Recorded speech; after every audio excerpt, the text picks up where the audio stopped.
Bismillahirrahmanirrahim. Assalamualaikum warahmatullahi wabarakatuh. Halo teman-teman. Jadi di video kali ini kita akan membahas bagaimana mahasiswa perantau di Universitas Negeri Makassar beradaptasi di lingkungan Makassar.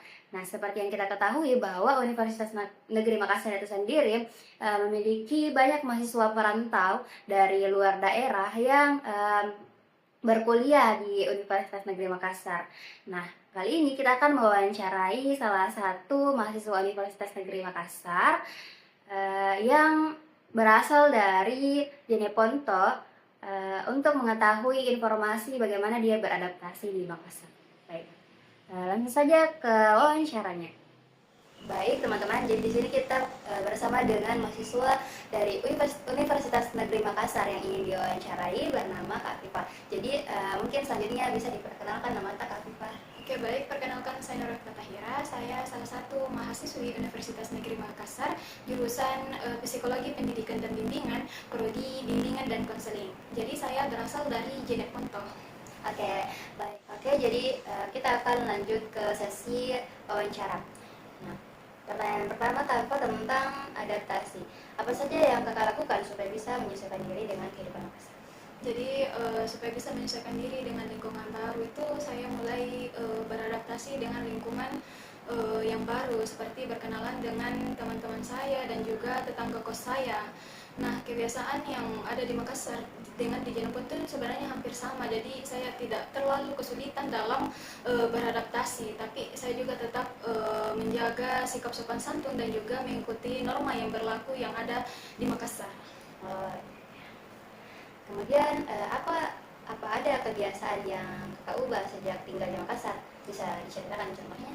Sebenarnya tidak banyak kebiasaan yang saya ubah karena sudah saya bilang tadi karena lingkungan Jeneponto dan juga Makassar itu sebenarnya hampir sama.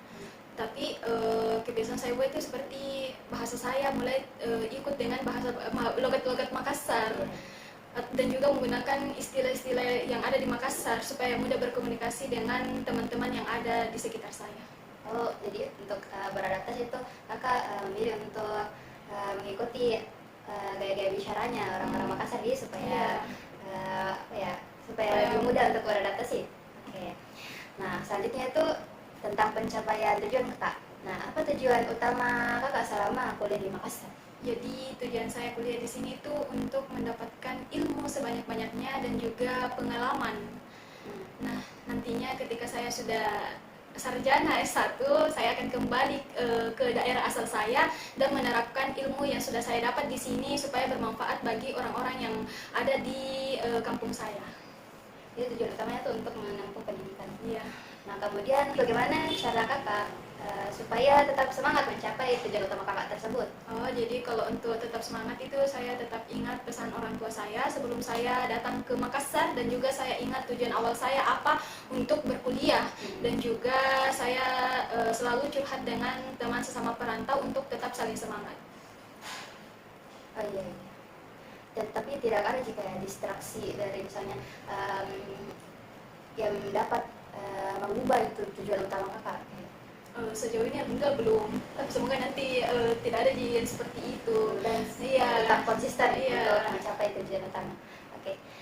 Kemudian tentang integrasi di sini Kak, bagaimana cara Kakak supaya bisa akrab atau diterima dengan orang-orang atau teman-teman di Makassar? Oh, jadi supaya saya bisa akrab dan juga diterima dengan teman-teman saya itu saya lakukan sikap terbuka, ramah dengan teman-teman saya, dan juga saya selalu ikut nongkrong, tidak terlalu sering tapi adalah beberapa kali, dan juga selalu ikut makan bersama, apalagi setelah kuliah selalu ikut makan sama-sama supaya bisa lebih dekat dengan teman-teman baru saya. Jadi tidak boleh kayak malu-malu dia. Iya, harus terbuka.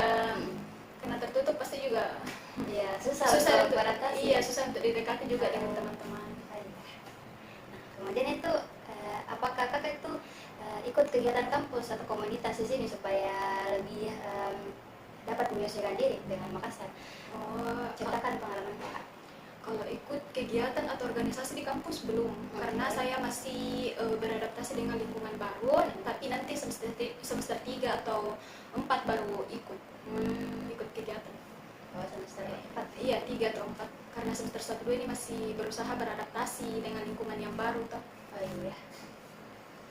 Nah, kemudian yang selanjutnya tentang pola kehidupan di Makassar ini. Nilai atau kebiasaan apa dari daerah asal kakak yang masih kakak pegang di Makassar sampai sekarang? Oh, jadi kebiasaan yang tetap saya pegang itu tidak pulang larut malam.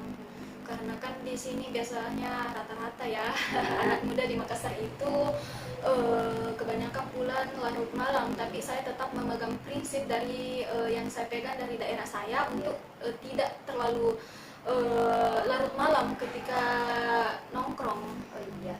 Begitu. Nah, kemudian bagaimana cara kakak agar menjaga kebiasaan itu, kebiasaan cepat pulang dan tidak larut malam untuk pulang? Bagaimana cara kakak menjaga kebiasaan itu di tengah budaya di Makassar? Jadi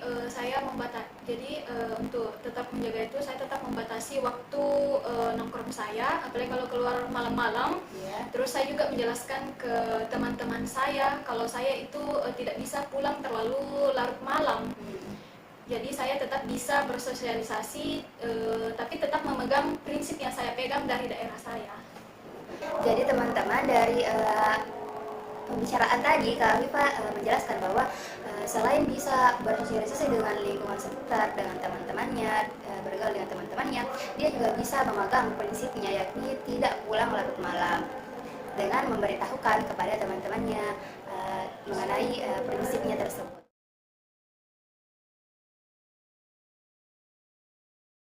Ini saya akan menjelaskan bagaimana teori agil signifikan dengan pengalaman dari Afifah. Nah, pertama-tama kita harus mengetahui apa itu teori agil. Nah, teori agil itu dari seorang ahli sosiologi yang bernama Talcott Parsons. Dia bilang supaya seseorang atau sebuah kelompok itu bisa hidup dan bertahan di lingkungan baru dengan 4 hal yang penting yang harus dilakukan, yaitu yang pertama adaptasi, yakni menyesuaikan diri dengan lingkungan baru seperti belajar bahasa atau kebiasaan di tempat baru. Nah, kemudian yang kedua itu dengan pencapaian tujuan, di mana ini seorang harus punya tujuan yang jelas dan berusaha mencapainya, misalnya lulus kuliah dan dapat pengalaman. Kemudian yang ketiga itu ada integrasi, yakni membangun hubungan yang baik dengan orang-orang di sekitar supaya bisa diterima dan nyaman untuk tinggal di lingkungan tersebut. Kemudian yang keempat ada pemeliharaan pola, di mana orang-orang ini harus tetap menjaga kebiasaan dan nilai-nilai dari tempat asal walaupun sudah tinggal di tempat baru. Nah, kemudian apakah hubungan teori agil dengan pengalaman dari Afifah? Nah, dari cerita Afifah itu kita bisa lihat dia sudah menjalani keempat hal itu, di mana yang pertama dalam adaptasi. Afifah itu sudah mulai kenalan dengan teman-teman dan tetangga kos, juga belajar pakai bahasa Makassar seperti gaya bahasa atau logat dan memakai istilah-istilah bahasa Makassar supaya gampang berbicara dengan teman-temannya. Nah, kemudian yang kedua itu tentang pencapaian tujuan. Afifah ini sudah punya tujuan belajar yang jelas dan selalu ingat pesan kedua orang tuanya supaya tetap semangat mencapai tujuan utamanya. Kemudian ada integrasi.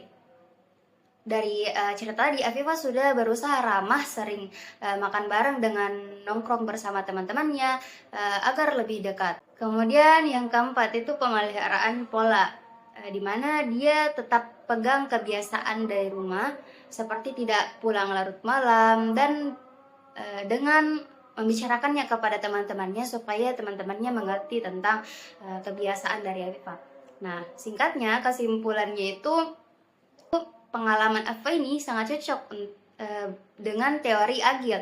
Dia bisa menyesuaikan diri dengan lingkungan baru tanpa meninggalkan nilai dan kebiasaannya dari rumah.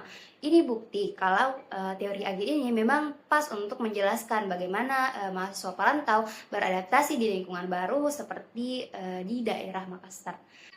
Baik teman-teman, mungkin cukup sekian video kali ini. Terima kasih sudah menonton video ini sampai selesai. Dari cerita teman kita tadi, kita bisa belajar bahwa adaptasi di lingkungan baru memang tidak mudah, tapi dengan semangat, keterbukaan, dan dukungan dari sekitar, semua tantangan bisa kita hadapi. Dan semoga pengalaman mereka bisa menginspirasi teman-teman yang menonton yang sedang merantau ataupun berkuliah di luar daerah.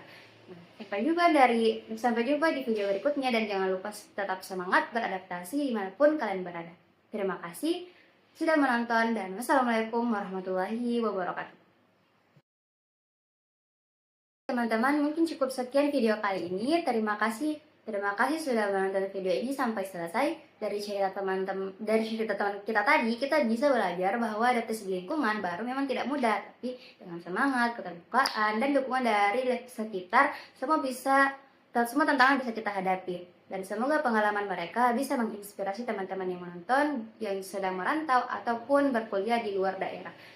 Sampai jumpa di video berikutnya dan jangan lupa tetap semangat beradaptasi dimanapun kalian berada.